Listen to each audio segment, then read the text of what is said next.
toujours été très autocrate. En plus, mon parcours a fait que j'ai pas de cette culture, je me suis toujours démerdé tout seul. J'ai créé aussi de toutes pièces des mauvais postulats en me disant qu'il fallait justement que je me démerde tout seul et puis tant pis pour le reste du monde, ce qui est vachement con. Très con. Très con. Qu'on apprend tous à l'école. Ne se démerder seul, ne pas collaborer. C'est ce que j'ai fait dans l'immobilier. Les 15 premières années où j'ai fait de l'immobilier, j'étais super fier parce que je faisais tout seul. Ouais. Super valable pour l'ego, mais totalement débile stratégiquement.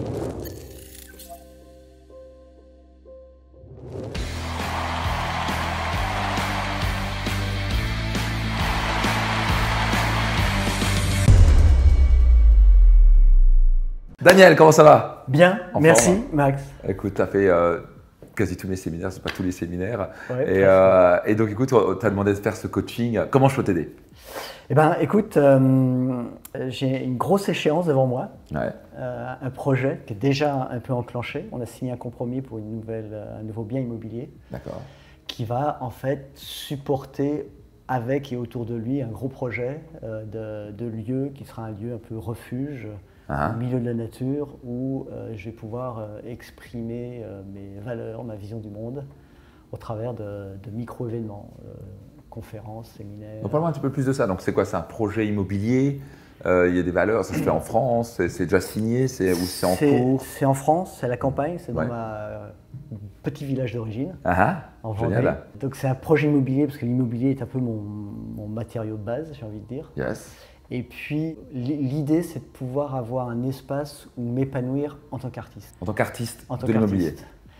Pas de l'immobilier, pas de l'immobilier, l'immobilier est le média. D'accord. Comme certains sont artistes.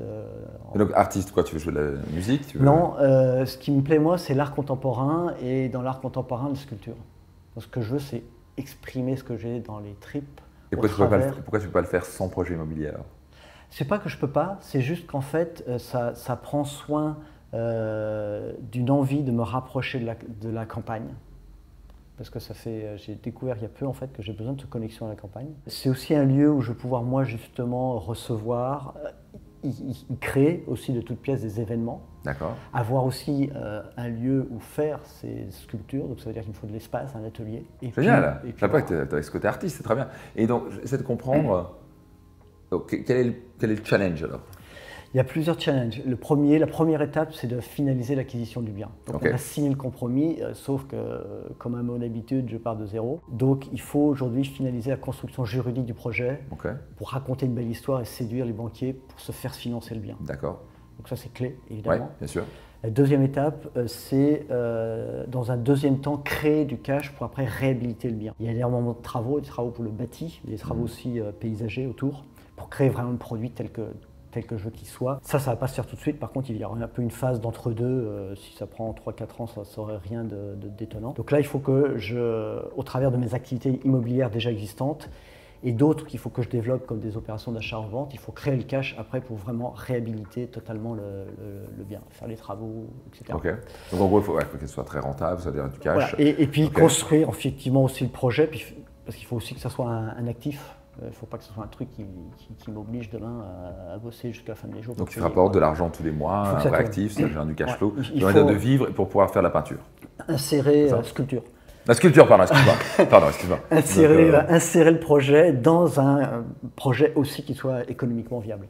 D'accord, donc il faut que tu gagnes ta vie avec ça, mais après ton but c'est de faire la sculpture à longueur de journée. Après c'est et justement recevoir d'autres artistes, permettre des performances artistiques, recevoir des gens qui font des interventions, conférences, donc tu lis tes deux passions, l'immobilier et le côté artistique, et en plus tu peux gagner de l'argent, tant mieux. Ok, et donc le challenge c'est autant juridique que le côté… Alors le premier juridique et financier, enfin juridique pour pouvoir obtenir le financement. Le deuxième c'est de créer derrière du cash, vraiment pour réhabiliter le bien. Tu as déjà un business plan sur comment le… Est-ce que j'ai déjà… Ouais, est-ce que tu as un business plan qui permet de te voir comment tu vas générer du cash avec ça? Oui, parce qu'en fait, c'est assez grand. Il y aura pas mal de lieux, comme un peu ici peut-être, où recevoir et louer justement les biens. Donc au minimum, il y aura un modèle économique qui sera basé sur la location, un peu d'hôtellerie, un truc comme ça. Oui, c'est ça, exactement. Et puis une grande salle qui est une grange actuellement, mais qui deviendra une grande salle un peu multifonction qui pourrait être louée, privatisée, etc. Ok, donc je peux t'aider comment? D'abord, tu m'as déjà aidé, parce qu'en fait, préparer ce coaching m'a aidé à me dire, ok, sur quoi je vais me faire coacher. Donc ça m'a aidé à poser mes idées. Et c'était vachement vertueux de faire ça, déjà. Tant mieux.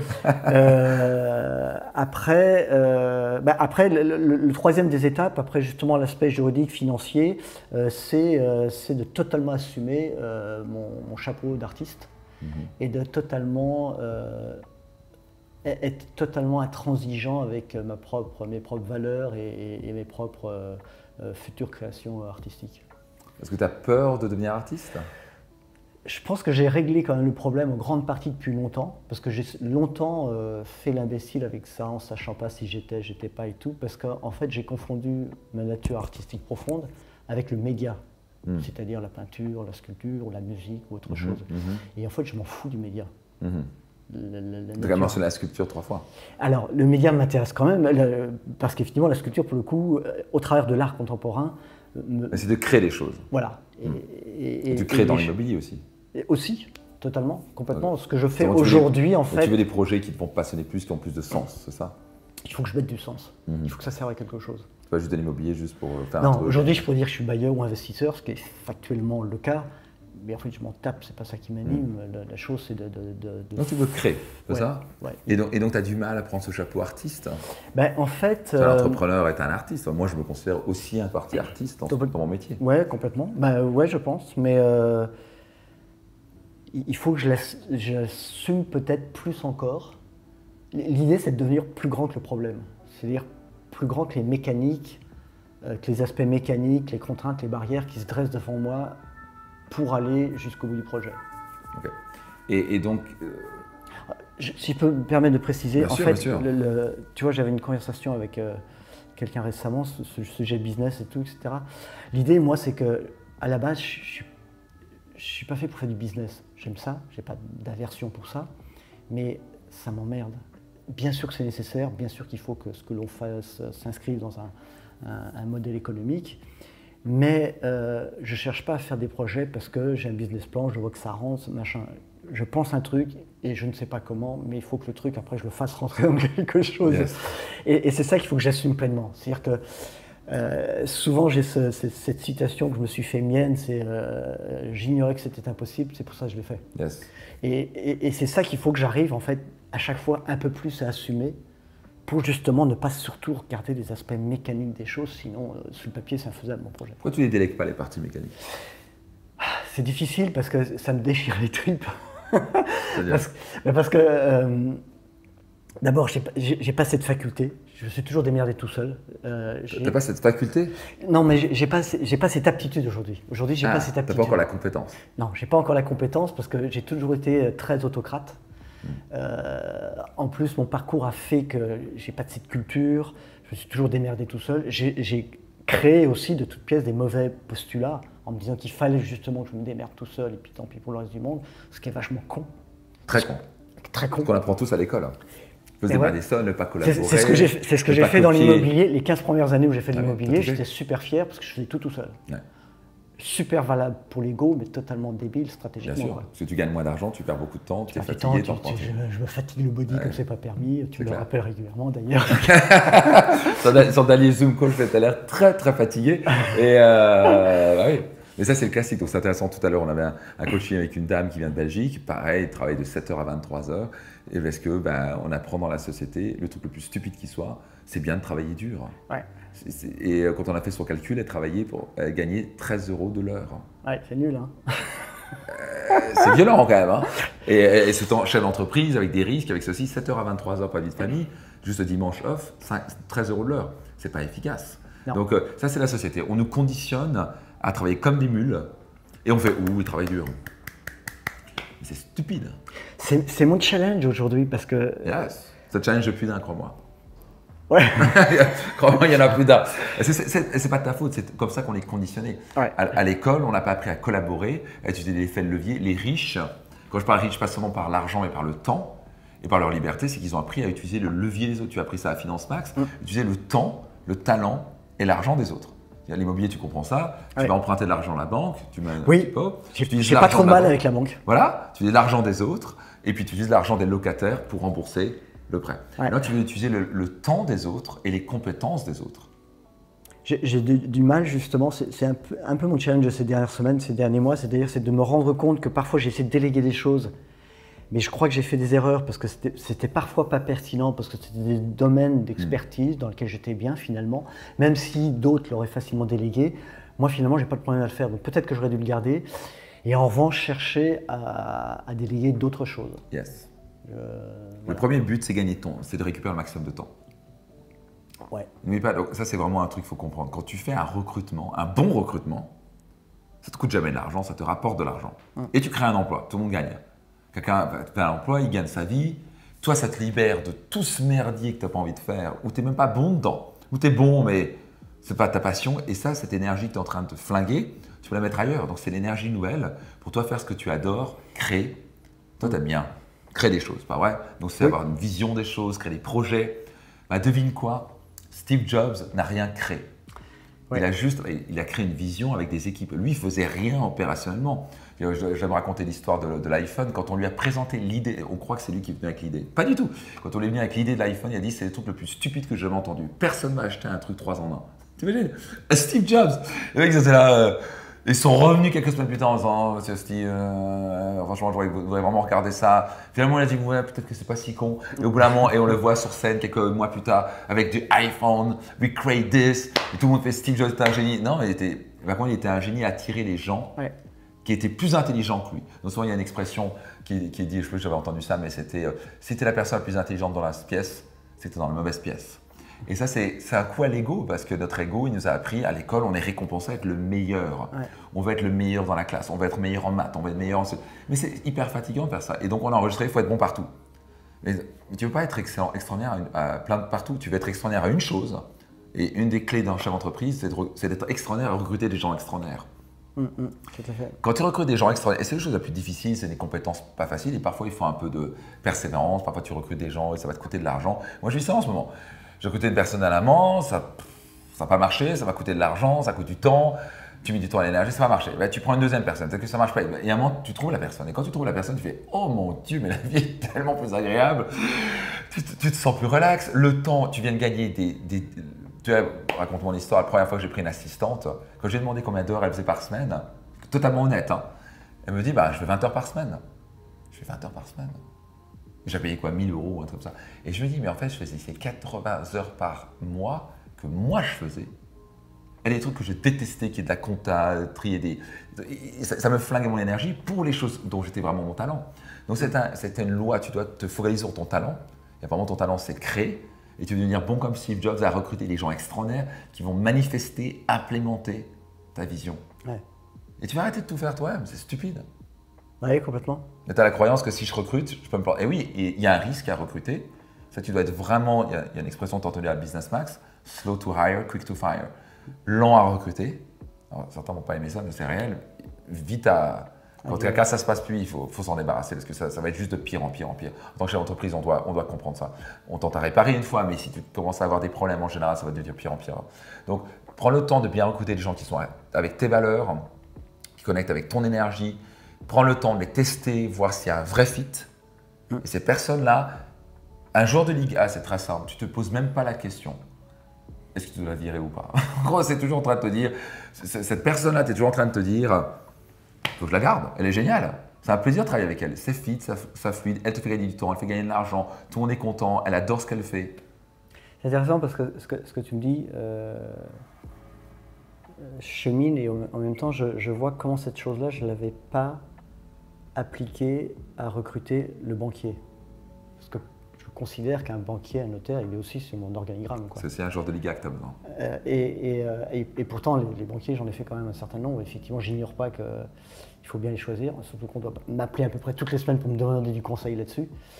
Mais c'est vrai que je vois que je m'étais un petit peu rétréci. Alors effectivement, c'est quand même très challenging financièrement, notre histoire.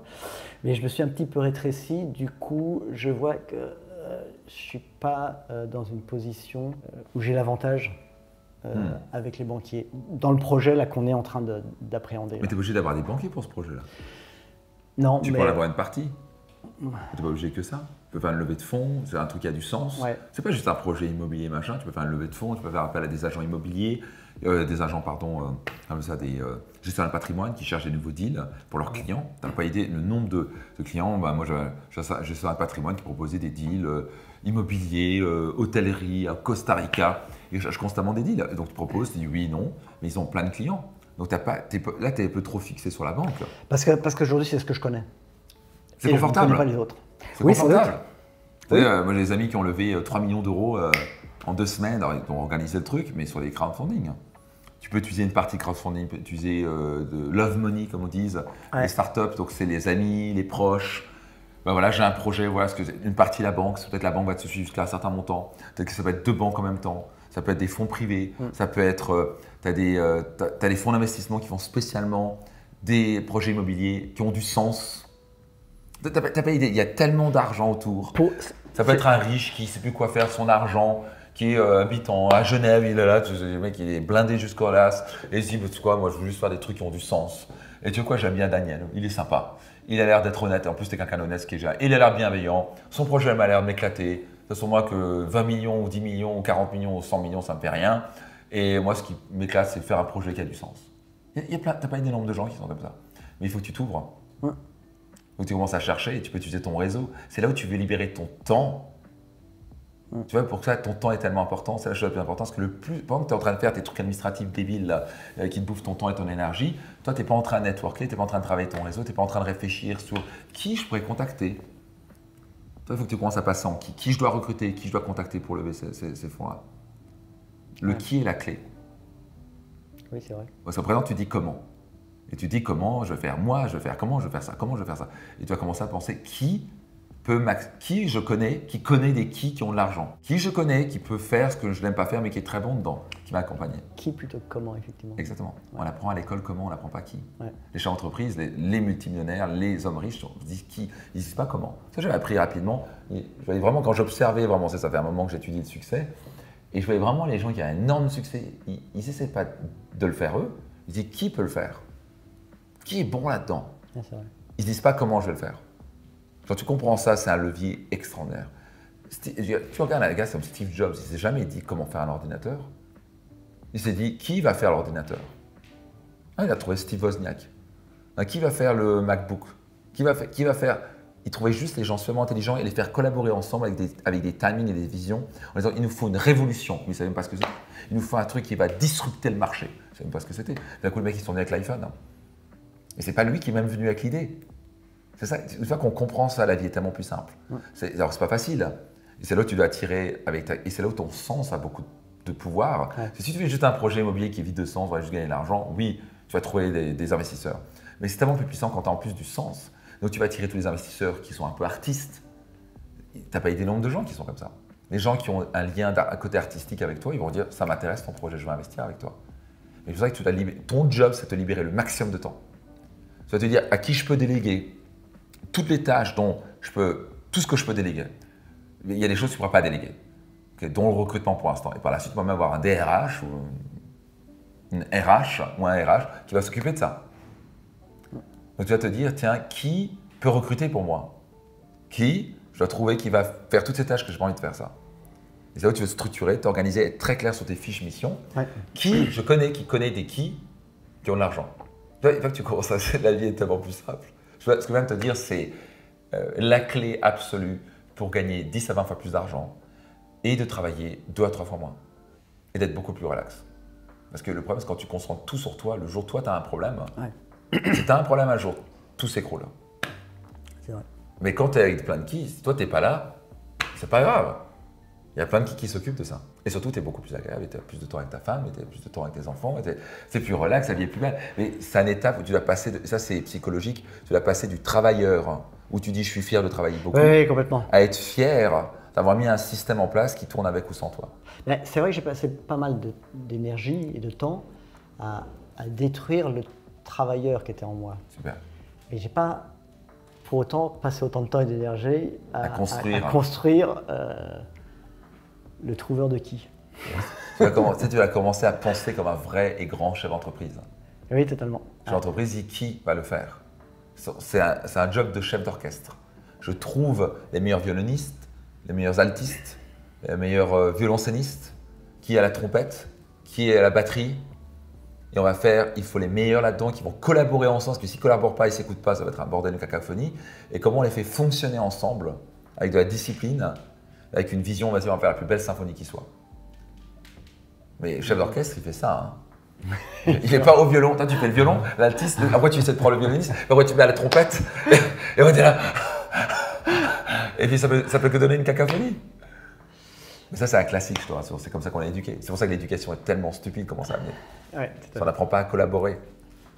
Mais donc, c'est pas facile, parce que c'est une nouvelle casquette de dire je vais devenir chef d'entreprise, je vais moins faire, je vais devenir excellent en recrutement.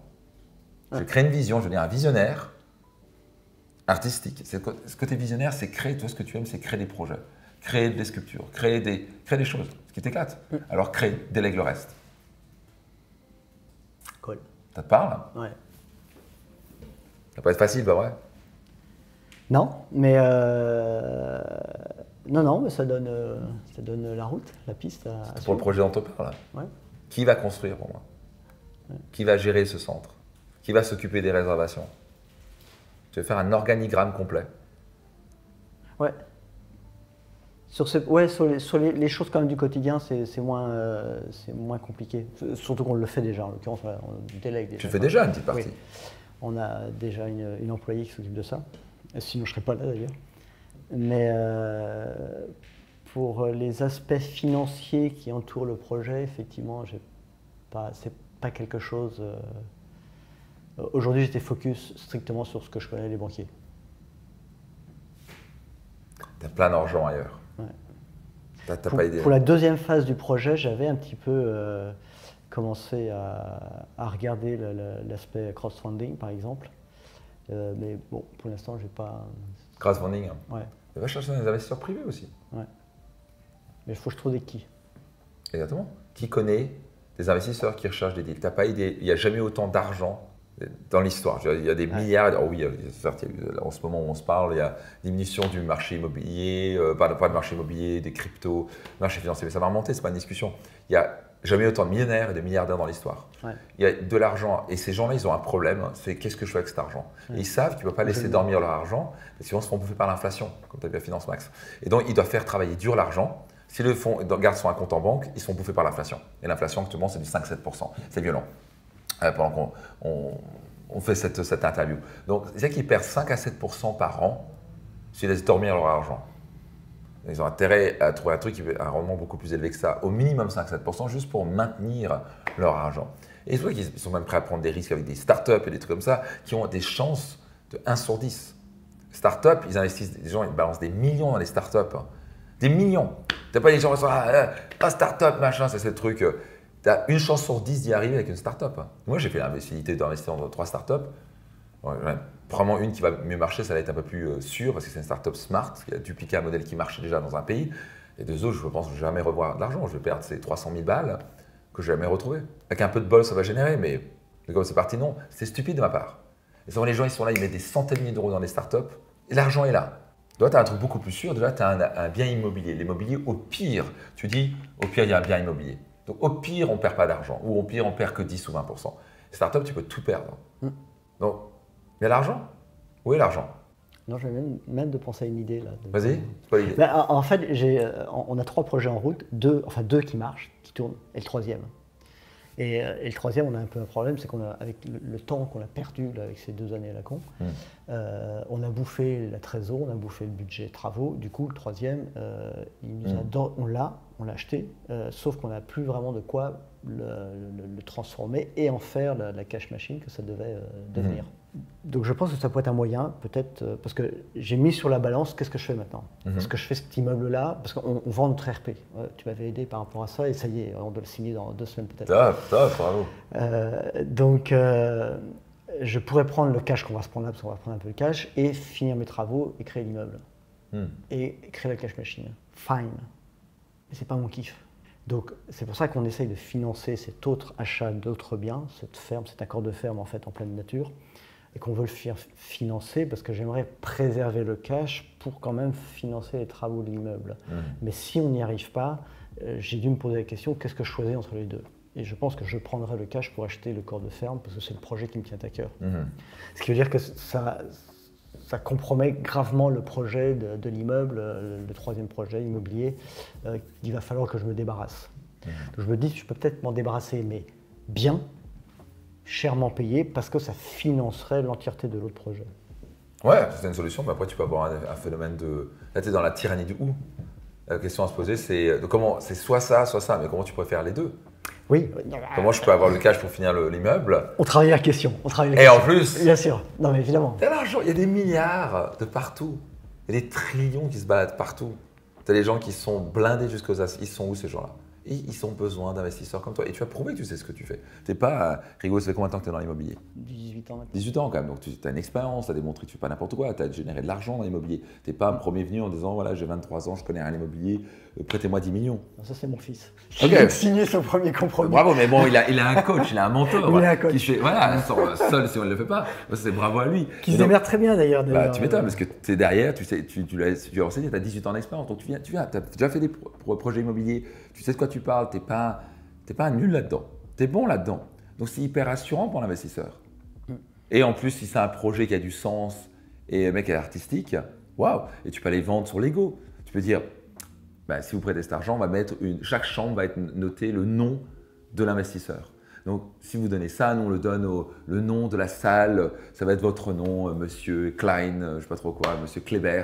Et Monsieur Kléber, il va avoir son nom, c'est la salle Kléber. Et il va faire, ça va être le nombre de gens qui sont là juste parce qu'ils ont un gros ego. Et ils sont là, ils veulent juste leur nom quelque part et ils sont prêts à payer beaucoup plus cher. Et plutôt à 500 000 balles. Mais t'as pas idée, j'avais des gens donner des millions d'euros aux États-Unis parce qu'ils veulent avoir leur nom sur un on parle de 20 millions pour avoir le nom de la salle. Ça a été fait maintes et maintes fois. Je ne sais plus c'est quoi, c'est quelle place à Genève qui est très connue. Le gars était milliardaire, il n'avait pas de descendance. Il a dit ok, je vais donner tout l'argent à la ville de Genève à condition qu'on appelle cette place à mon nom et qu'on mette une statue de moi. Et c'est validé dans la Confédération, ils ont un truc signé. Le nom de la place a changé, il a sa statue, je ne me rappelle plus le nom, mais bon, c'est très connu. Le mec a donné toute sa fortune juste pour se sentir important, ça a besoin d'importance. Tu n'as pas été juste, mais il faut que tu libères du temps. Ouais.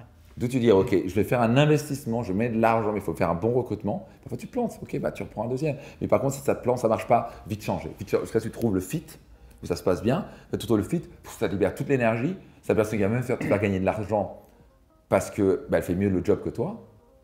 Elle est que là-dessus. Toi, ça te récupère du temps pour aller chercher cet argent. Mais commence déjà maintenant. Donc, on va dire si tu avais un flingue sur la tempe, tu connais cette question-là, et que tu dois trouver combien pour ce projet-là? Au total, il y a un petit million d'euros. Mais c'est rien du tout. C'est rien du tout. Tu me parlais de 20 millions et encore 20 millions. Non. Donc, un petit million, c'est une blague. C'est un projet qui tient la route. Il faut que tu aies un business plan béton, que les gens se disent je vais gagner de l'argent avec ça. Ça va générer du, je sais pas quoi, au moins 5, 8%, 10%. Ok, donc si tu as un flingue sur la tempe et tu devais récupérer 1 million, il ne pouvait pas passer par les banques. Je ne suis pas en train de dire pas passer par les banques, passe par les banques aussi, trouve le bon banquier. Mais si c'était impossible de passer par les banques, tu ferais quoi? Là, il faut trouver un qui, quoi. Un ou voire plusieurs. Enfin, plusieurs, oui, mais ouais. Donc tu ferais quoi? On va dire que tu as trouvé ce million dans 3 semaines. Bah là, tu n'as pas le choix, si toi et ta famille est exécutés sur le champ. Je sors mon... Tu as 1 million à lever là et tu peux passer par la banque. Tu fais quoi? Je sors mon téléphone et j'appelle tous les gens que je connais en effet. Je fais une liste et… Tu bouges moins merveille, tu appelles tout le monde. Ouais. Tu dis qui, quoi, voilà c'est mon projet, tu le piles, tu travailles ton pitch, pas vrai? Oui, je commencerai par ça par contre. Voilà pourquoi c'est important, parce que tu dois rentrer en mouvement passionné, enthousiaste. Le truc. Ah ouais, voici pourquoi c'est top, voici machin, et tu testes, ça marche, ça accroche pas. Et si tu dis non, ça m'intéresse pas, pourquoi ça t'a pas intéressé? Donc pour savoir, peut-être qu'il y a un truc à changer dans ton pitch, dans ton approche. Vous allez dire, peut-être qu'il faut que je mette plus d'émotion. Et tu dois t'écouter.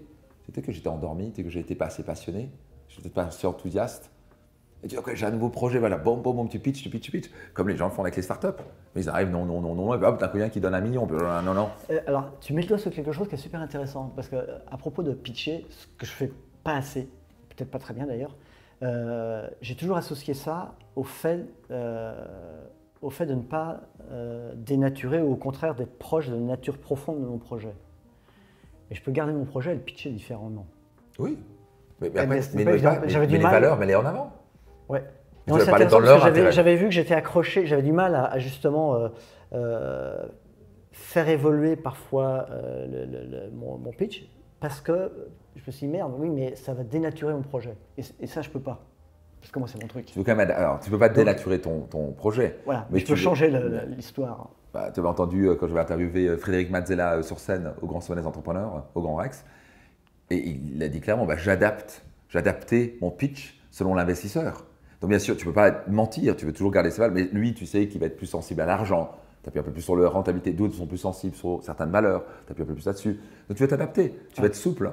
Mais là, tu vas rentrer en mode, j'ai pitché qui sur les réseaux, demande sur les réseaux, écoutez, j'ai ce projet extraordinaire, voici les valeurs, voilà ce qu'on cherche à faire, qui que vous connaissez. Tu postes ça sur LinkedIn, Facebook, Instagram, tu appelles tout ce qui bouge. Qui tu connais qui est investisseur, et qui sont les investisseurs? Est-ce que tu connais quelqu'un qui est entouré d'investisseurs dans ces domaines-là? Et à un moment, tu contactes un investisseur qui va dire, nous on ne fait pas ça, on ne fait que la tech. Tu vois que les investisseurs, ils sont très ciblés. Ils vont dire, non, moi je fais que l'immobilier. Ah, parfait. Ah, mais pas ce type d'immobilier, que l'immobilier, je ne sais pas trop quoi, professionnel, machin, meublé, machin. Par contre, tu dis, qui vous connaissez qui fait de l'immobilier? Ah, ben, est-ce que vous connaissez quelqu'un qui fait dans l'art, qui est un artiste, ou quelqu'un qui aime l'art et qui est un investisseur? Bon, il va te contacter, lui, il fait, oh, votre projet me plaît, parce que ça va connecter avec tes valeurs. Mais là, tu vas rentrer en mode, tu dis, 3 semaines, 1 million doit être levé. C'est pas discutant. C'est à peu près le temps que j'ai. Hein. Bah parfait. Bah, tu vois, je dois être devin, tu vois. Donc tu dois agir comme ça, t'as pas le choix. Ouais. Maintenant, tu dois rentrer en mode action massive. Sur ça. Exactement. Ouais. Quelle est la priorité du projet? C'est quoi la priorité? La priorité, c'est de financement, enfin, c'est de sécuriser l'achat, je voulais dire. Sécuriser l'achat. Donc il faut 1 million.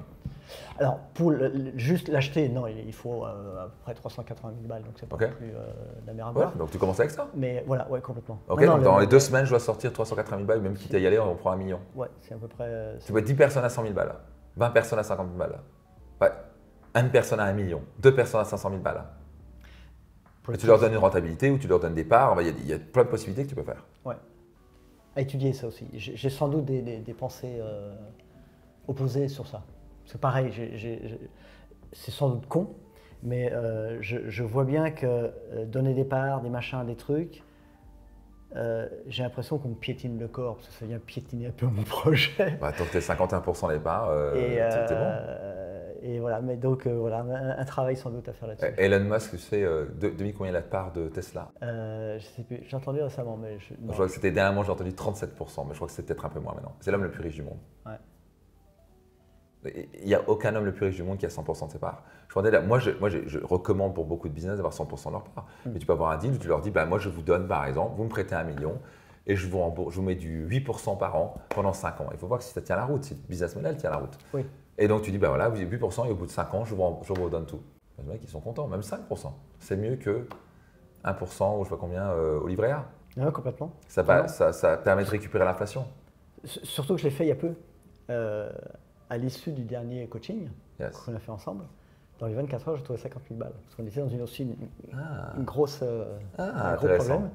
Et dans les 24 heures qu'on suivait, j'ai trouvé 50 000 balles.